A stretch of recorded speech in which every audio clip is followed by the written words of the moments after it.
ہر صبح اپنے ذہن کو تازہ کرنے کا ایک بہترین موقع لے کر آتی ہے، مگر بہت سے لوگ موبائل سکرولنگ، پریشانی یا تھوڑا مزید سونے میں اسے ضائع کر دیتے ہیں۔ جاگنے کے فوراً بعد آپ کا دماغ پرسکون ہوتا ہے اور نئے خیالات کو گہرائی سے قبول کرنے اور انہیں یاد رکھنے کے لیے تیار ہوتا ہے۔ ان خاموش لمحات میں آپ اپنے ذہن کو جو کچھ دیتے ہیں وہ آپ کے پورے دن کی سوچ اور موڈ کو تشکیل دے سکتا ہے۔ یہ خاص صبح کی مشق قدیم سٹوئک فلسفے سے لی گئی ہے اور جدید سائنس بھی اس کی تائید کرتی ہے۔ سٹوئسزم ہمیں اندرونی طاقت اور پرسکون سوچ سکھاتا ہے، بھلے ہی زندگی کتنی ہی الجھی ہوئی کیوں نہ ہو۔ یہ اپنی اندرونی دنیا پر حکمرانی کرنے کے بارے میں ہے۔ صبح کے لیے پہلا خیال، آج مجھے رکاوٹ کا سامنا کرنا پڑے گا اور میں اسے قبول کرتا ہوں۔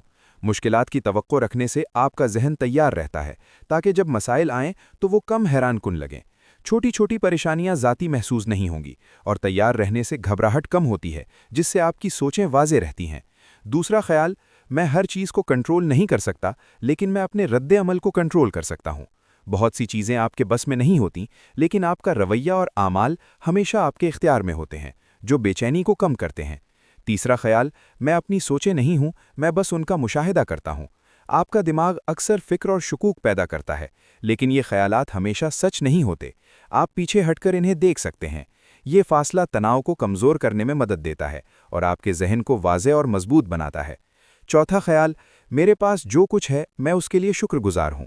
شکر گزاری ایک ایسی سپر پاور ہے جو آپ کی توجہ نامکمل چیزوں سے ہٹا کر ان تمام اچھی چیزوں پر لے جاتی ہے جو آپ کے پاس پہلے سے موجود ہیں۔ باقاعدگی سے شکر ادا کرنا آپ کو خوش رکھ سکتا ہے، بہتر نیند میں مدد دے سکتا ہے اور آپ کو اندر سے مضبوط بنا سکتا ہے۔ آخری خیال، زندگی مختصر ہے اور کل کی کوئی ضمانت نہیں۔